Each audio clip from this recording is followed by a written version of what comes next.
니케아 회의 더 카운설 오브 앤 사도신경 1. 니케아 회의 더 카운설 오브 앤 초대교회는 오랜 갈등과 시련 그리고 고난과 박해 이후 313년 동방의 리카리우스와 서방의 콘스탄티누스 황제 사이에 맺어진 밀라노 칙령에 의하여 기독교회에는 새로운 활력과 최대의 자유가 찾아왔다. 콘스탄티누스 황제는 기독교를 자유화한 뒤 몰수된 기독교의 재산을 반환하고 교직자에게는 국비를 보조하고 일요일을 안식과 예배의 날로 정하여 선포하였다. 하지만 로마는 광대한 영토의 확장과 많은 이민족의 문화와 혼합한 제국들을 효과적으로 통치하기 위해서는 교회들과 좋은 관계를 유지해야 하는데 교회 안에는 내분과 갈등이 일기 시작하였다.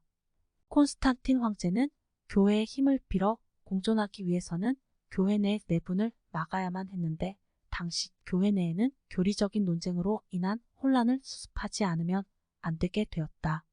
초대교회는 약 300년 동안 예수는 하나님의 아들이며 하나님은 그의 아버지로 믿는 분명한 삼위일체의 교리가 제정되어 있지 못하였기 때문이었다.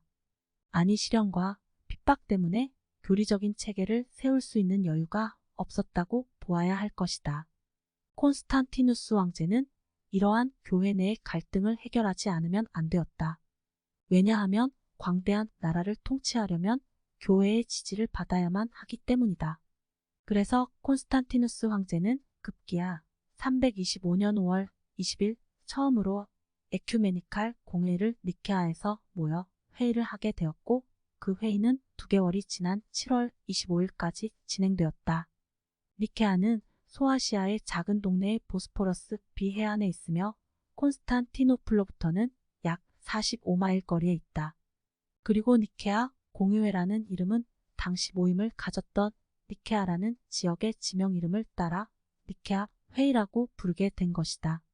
콘스탄티누스 황제는 325년 교회의 내분과 갈등 문제를 해결하기 위하여 교회의 감독 대표들을 소집하였는데 콘스탄티누스 황제는 될 수 있는 대로 많은 감독들이 회의에 참석하게 하려 하였다. 그래서 아프리카, 시리아, 페르시아, 소아시아, 이탈리아를 비롯하여 멀리는 스페인까지 총 318명의 대표들이 참가했는데 대부분이 헬라어를 사용하는 동방교회의 주교들이 많이 참석하였다. 그러나 소집 통고를 받은 감독들은 장로 2명, 수행원 3명 정도를 데리고 왔기 때문에 그 수는 약 1,500여 명이 넘는 숫자이나 그에 소요되는 모든 경비와 체제비는 국고에서 부담을 하였다. 4세기 초엽 교회 안에는 교리적인 체계가 바로 세워지지 않아 일어난 갈등과 내분이란 318년 알렉산드리아의 교부인 아다나시우스는 성자는 성부와 완전히 동질이라고 주장을 하고 아리우스는 성자는 성부보다 낮은 이질이라고 주장하는 논쟁이 벌어진 결과 이 회의에서 에우세비우스의 제안대로 동질이라는 말을 삽입하여 니케아 신조가 성립되게 되었다.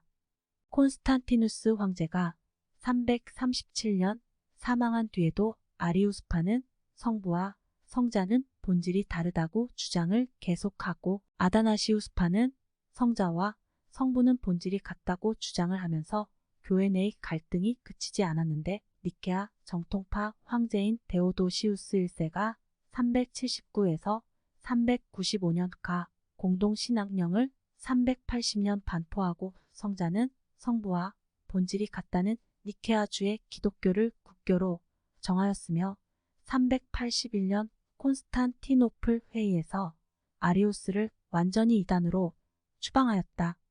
그리고 니케아 총회 직후 제국과 교회는 밀접한 관계를 가지게 되었는데 392년 데오도시우스 황제의 칙령으로 기독교를 국교로 정한 뒤 모든 이교의 제전을 금하고 올림픽 경기도 신의 제전이라는 이유로 393년 금지하고 말았다. 그리하여 제1회 올림픽이 1896년 아테네에서 개최되기까지 1500년 동안 경기가 중단되었었다. 데오도시우스 황제는 397년 세례를 받고 기독교 황제로 활약하였으나 그가 정말 기독교 황제이었는가는 의문시되고 있다. 그리고 또 한 가지의 분쟁은 부활주일의 문제이다. 동방교회에서는 유대인이 지키는 유월절과 같은 날, 즉 니산월 14일에 지켰고, 서방교회는 예수 그리스도가 일요일날 부활하신 사실을 중시하여 춘분 후 만월 다음에 오는 일요일에 지키고 있었다. 그러나 부활주일의 날짜, 문제는 오랫동안 일치된 해결을 보지 못하고 있었다. 그런데 이 문제를 니케아 회의에서 서방교회의 손을 들어 정하였는데, 부활주일은 춘분 후 만월 후의 첫 일요일에 지키기로 정하였다. 이것도 교회의 통일을 이루는데 큰 힘이 되었다. 1. 니케아 신조의 내용. 우리는 눈에 보이거나 보이지 않는 일체의 사물들의 창조주이신 전능하신 성부 한 하나님을 믿는다. 또한 우리는 주 예수 그리스도를 믿으니 그는 하나님의 아들이시오 성부의 본질로서 비롯된 하나님의 독생자이며 하나님의 하나님이시오 빛 중에 빛이시오 진정한 하나님 중에 하나님이시니 그는 창조되지 않고 성부와 동일 본질로서 잉태되셨으니 그를 통하여 천상과 지상의 만물이 창조되었다.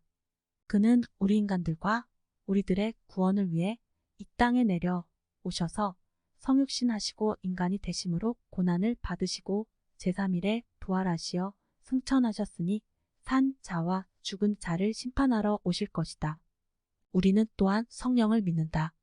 그러나 그가 존재하지 않을 때가 있었다고 말하는 자들, 잉태하기 이전에는 존재하지 않았다고 주장하는 자들, 혹은 무에서 그가 비롯되었다는 자들, 혹은 하나님의 아들이 서로 다른 본질 혹은 정수라고 주장하는 자들, 혹은 그가 창조되었다거나 변화될 수 있다고 주장하는 자들을 보면 교회는 저주하는 바이다. 사도신경. 사도신경은 신약성경의 편집과 때를 같이하여 정해졌다. 사도신경이란 사도들이 지은 신경이란 뜻이 아니고 사도들의 신앙을 의미하는 것이다. 사실상 사도신경은 사도들이 떠난 뒤 오랜 후에 정해졌는데 그럼에도 불구하고 사도신경은 사도들에 의해 지어졌다는 전설이 오랫동안 믿어져 왔다. 교회의 조직법과 행정규례는 시대가 변함에 따라 변천해 왔지만 사도신경만은 그때의 신앙 고백을 지금까지 지속하여 오고 앞으로도 계속 지속할 것이기에 신앙의 선조들이 고백한 사도신경은 당대에 쌓은 영원한 금자탑이라 할 수 있다. 신경. 크리드이란 라틴어 크레도란 말에서 유래되었다. 그 뜻은 나는 믿는다 라는 뜻이다. 또한 신경이란 신앙적 조건의 설명이다. 당시 영지주의자와 교회와의 투쟁 때문에 사도 신경이 생기게 되었다.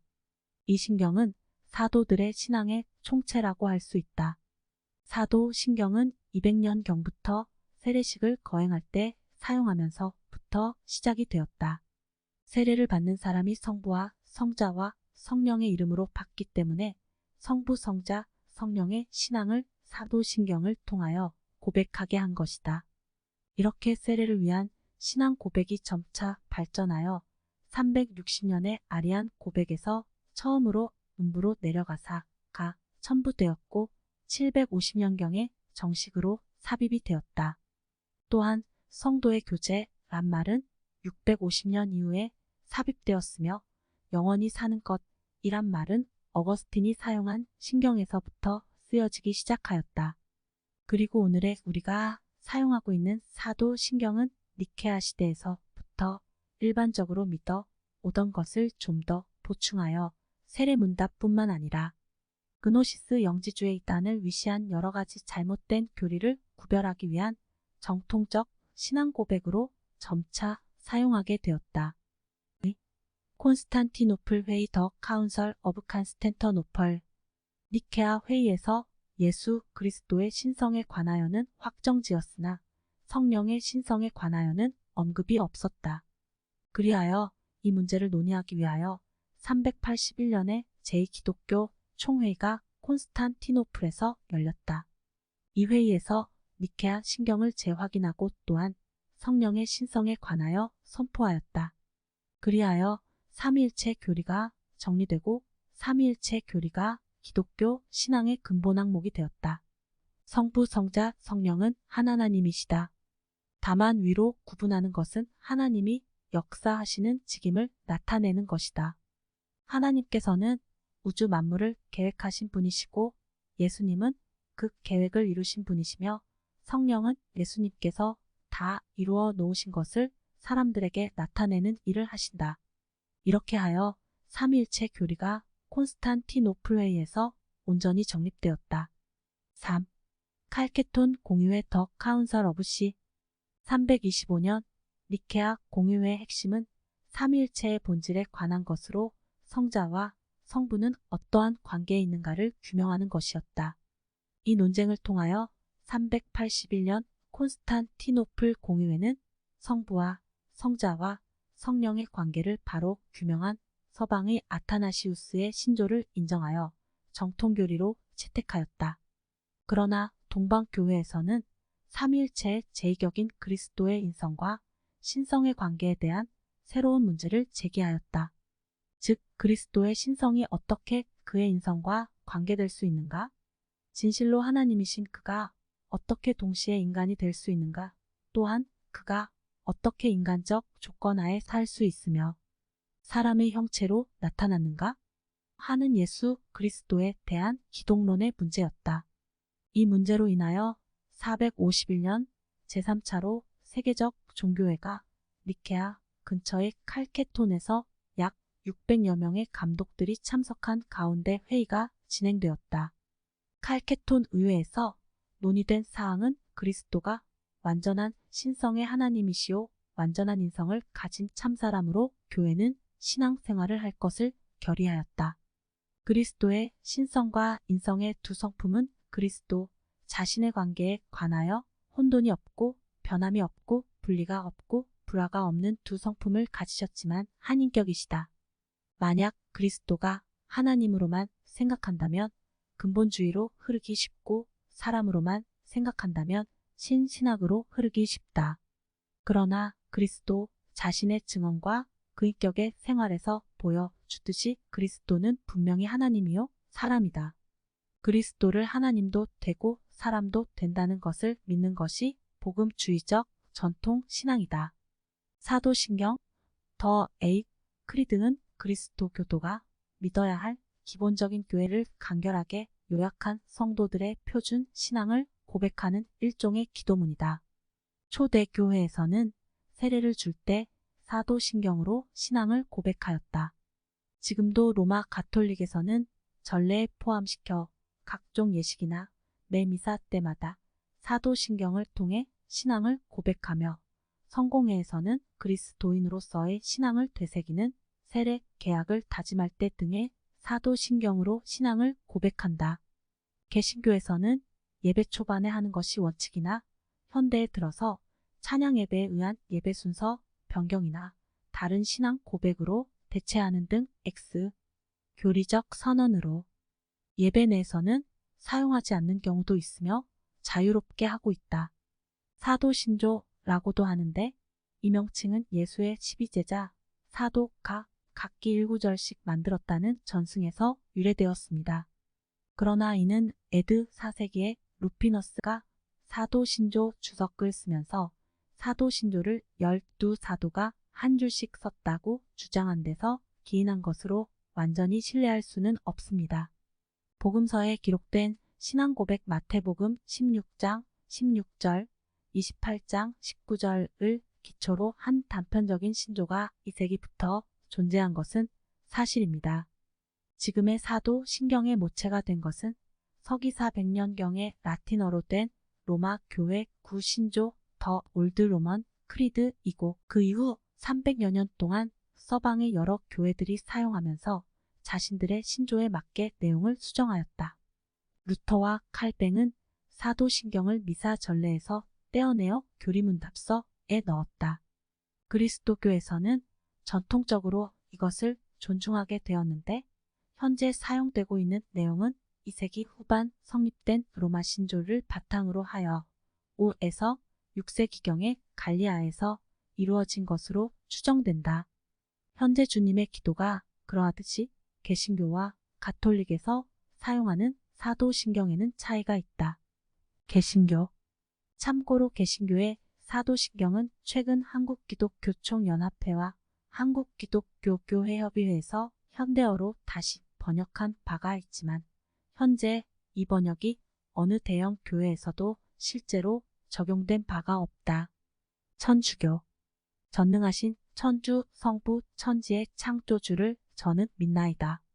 그 외아들 우리 주 예수 그리스도님 성령으로 인하여 동정 마리아께 잉태되어 나시고 본시오 빌라도 통치 아래서 고난을 받으시고 십자가에 못 박혀 돌아가시고 묻히셨으며 저승에 가시어 사흔날에 죽은 이들 가운데서 부활하시고 하늘에 올라 전능하신 천주 성부 천지의 창조주를 저는 믿나이다.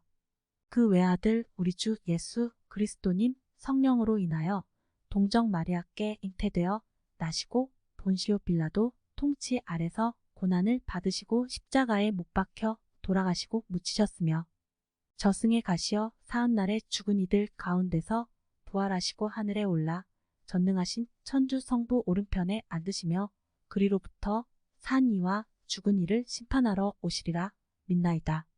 성령을 믿으며 거룩하고 보편된 교회와 모든 성인의 통공을 믿으며 죄의 용서와 육신의 부활을 믿으며 영원한 삶을 믿나이다. 성공회. 전능하신 하느님 아버지 하늘과 땅의 창조주를 믿나이다. 하느님의 외아들 우리 주 예수 그리스도 성령으로 동정녀 마리아에게 잉태되어 나시고 본티오 빌라도 치하에서 고난을 받으시고 십자가에 못 박혀 묻히셨으며 죽음의 세계에 내려가시어 사흘 만에 죽은 자들 가운데서 부활하시고 하늘에 올라 전능하신 하느님 아버지 오른편에 앉아 계시며 산 이와 죽은 이를 심판하러 다시 오시리라 믿나이다. 성령을 믿으며 거룩한 공교회와 모든 성도의 상통을 믿으며 죄의 용서와 몸의 부활을 믿으며 영원한 삶을 믿나이다. 사도신경 S8. 사도신경의 역사. 사도신경은 신앙 고백문입니다. 따라서 사도신경 역사의 틀을 간략하게나마 잡기 위해서는 최초의 신앙 고백으로 거슬러 올라가 볼 필요가 있습니다. 그 최초의 고백이란 바로 마태복음 제16장 16절 베드로가 예수님을 향하여 주는 그리스도시요 살아계신 하나님의 아들이시니이다 라고 고백하는 장면입니다. 예수께서 부활, 승천하신 후 제자들은 교회를 세우고 전도를 하여 신앙생활의 본을 보이면서 복음을 전파해 갔습니다. 기독교인들에 대한 박해를 피해 예루살렘 교회는 세계를 향하여 흩어져 나가기 시작했고 이때 흩어진 신앙들을 하나로 모으고 그 신앙적 전통을 지켜 나가기 위해 조항을 만든 것이 사도신경의 시작입니다. 이렇게 신앙 고백을 위해 만든 조항들은 이단들로부터 순수한 신앙을 방어할 필요가 있을 때마다 내용이 첨가되면서 그 모양을 다듬어 나가다가 서기 404년에 루피누스가 주석을 펴내면서 오늘날과 같은 형태의 신앙 고백문이 채택되었던 것입니다. 그러므로 사도신경은 무려 400여 년이라는 세월 동안의 기독교 역사가 압축된 신앙 고백의 결정판이라고 할 수 있습니다. 그 내용은 삼위 즉 하나님, 그리스도, 성령에 대한 구체적 신앙 고백으로 그리스도의 신성, 순환, 부활, 심판 등을 중심으로 하고 있습니다. 사도신경은 제자들이 고백한 신앙을 기초로 하여 초대 교회에서 신앙의 기본적 내용을 정한 고백문으로서 민족이나 교파나 교단의 구별 없이 모든 기독교인들이 공통으로 고백할 수 있도록 만들어 놓은 표준적인 신앙 고백문입니다. 사도신경의 1. 기독교 복음의 본질적인 진리입니다. 사도신경은 기독교의 기본 진리를 간단하고도 명확하게 나타낸 신앙의 요약문으로 성경의 축소판이라고 할 수 있습니다. 성경 6000년 역사를 모두 합쳐서 가장 중요한 진리를 말하라고 한다면 그것은 바로 사도신경이 될 수밖에 없기 때문입니다. 교회는 사도신경의 신앙 고백 위에 세워졌습니다. 올바른 신앙 고백이 없다면 그 교회도 올바른 교회가 될 수 없습니다. 사도신경은 교회를 교묘하게 파괴시키려는 이단의 침투로부터 성도들을 지켜줍니다. 사도신경은 기독교의 표준적인 신앙이기 때문입니다. 3. 사도신경은 공적인 신앙 고백입니다. 사도신경은 어떤 한 사람의 신앙 고백문이 아닙니다.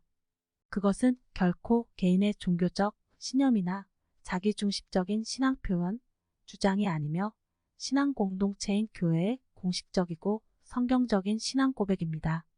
사도신경의 내용 1. 전능하사 천지를 만드신 하나님 아버지를 내가 믿사오며, 이 말은 사람과는 다른 전지전능하신 하나님의 존재를 인정하고 그 하나님을 나의 아버지로 고백하는 것이며, 온 천지와 모든 생물과 사람을 창조하신 창조주로서의 하나님을 시인하는 것으로서 이 모든 내용을 그대로 믿는다는 신앙 고백입니다. 그 외아들 우리 주 예수 그리스도를 믿사오니, 이는 성령으로 잉태하사 동정녀 마리아에게 나시고 본디오 빌라도에게 고난을 받으사 십자가에 못 박혀 죽으시고, 이는 예수 그리스도의 이름 하나님의 아들이심, 그리고 그가 구세주요 메시아임을 굳게 믿는다는 고백입니다. 또한 하나님으로서 사람인 동정녀 마리아에게서 성령으로 잉태되어 탄생하신 것과 본디오 빌라도라는 총독에 의해 가장 극악한 죄수들을 사형시킬 때만 사용하는 십자가에 못 박혀 죽으신 것을 믿음을 고백하는 내용입니다. 3. 장사한 지 사흘 만에 죽은 자 가운데서 다시 살아나시며 하늘에 오르사 하나님 우편에 앉아 계시다가 저리로서 산 자와 죽은 자를 심판하러 오시리라. 이는 예수님이 죽으신 후에 일어난 일들과 앞으로 일어날 일들에 대한 내용입니다. 예수께서 죽으셔서 무덤 속에 계시다가 사흘 만에 부활하신 것과 하늘나라로 승천하셔서 하나님과 함께 계시다가 때가 되면 이 땅에 다시 오실 것, 그때는 육신으로 초라하게 오셨을 때와 달리 온 인류를 심판하는 심판주로 오신다는 사실을 믿는 고백입니다. 4.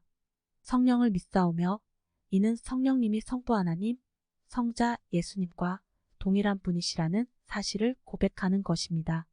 성령의 역사하심과 감동하심으로 우리가 신앙을 가질 수 있으며, 성령을 통하여 하나님께서 주시는 여러 은혜와 영적인 은사를 받을 수 있음을 인정하는 내용입니다. 5. 거룩한 공회와 성도가 서로 교통하는 것과 죄를 사하여 주시는 것과, 거룩한 공회란 예수 그리스도의 이름으로 모이는 교회를 믿는다는 뜻이며, 성도들이 영적으로 육적으로 함께 모여서 교통할 때 믿음을 지키는 힘이 나온다는 것, 또한 기독교의 가장 핵심적인 부분인 죄를 사면해 주심을 믿는다는 것인데, 이것은 예수 그리스도께서 우리의 죄를 대신해서 피 흘리시고 죽으신 것을 믿을 때 우리의 죄가 흔적조차 남지 않고 사라지게 된다는 고백입니다. 6. 몸이 다시 사는 것과 영원히 사는 것을 믿사옵나이다. 이는 죽음 이후 영혼의 영원함을 믿는 것으로서 언젠가 우리가 죽음을 맞으면 예수님이 신령체로 부활하신 것처럼 우리도 그렇게 부활하여 주님과 함께 영원한 나라에서 왕이나 제사장처럼 영원토록 살아간다는 사실을 믿는 고백입니다. 사도신경은 진실로 우리의 신앙 고백이 되어야 합니다. 습관에 따라 외우는 주문이 아니라 온갖 역경과 시련 속에서도 신앙을 지켜온 믿음의 선인들처럼 우리의 신앙을 바르게 세워주는 강력한 믿음의 고백이어야 하며, 아울러 사도신경을 통해 신앙이 회복되는 체험이 우리 안에 일어나길 기대합니다. 사도신경의 유래와 변천 과정. 사도신경이란 이름이 붙인 것은 권위를 더하기 위하여 인위적으로 붙인 명칭일 뿐, 고백서를 12사도가 만든 것이 아니라는 것은 온 천하가 다 알고 있는 사실입니다. 전설은 이렇습니다. AD 70년 예루살렘이 함락되지 전에 12사도가 모여서 우리가 믿고 가르치고 전파해야 할 하나님은 어떤 분이신가를 한 분의 사도가 한 가지씩 말해서 모아보니까 오늘날 우리가 고백하는 신조가 나왔다고 해서 사도신경이라는 이름이 붙여졌다고 합니다. 그러나 그 말을 그대로 믿는 사람들은 거의 없습니다. 아시는 대로 사도 야고보는 일찍 순교해서 거기에 참여할 수도 없었고 그 외 다른 사도들도 대체로 일찍부터 어려 곳으로 흩어져서 복음을 전하고 있었기 때문에 그렇게 12사도가 한자리에서 신조를 만들고 있었다는 것은 믿기 어려운 일입니다. 지금과 거의 같은 형태의 사도 신경이 채택된 것은 325년 니케아 종교회의, 381년에 콘스탄티노플 회의, 431년에 에베소 회의, 451년에 칼케톤 회의를 거치면서 확정되어진 것이고 이런 형태의 신앙 고백문이 만들어진 것은 당시의 이단성 규명을 위해서였으며 매회를 거치면서 여러 차례 수정되어졌습니다. 그래서 사도 신경을 일컬어 니케아 신경이라고 말하는 사람들도 있습니다.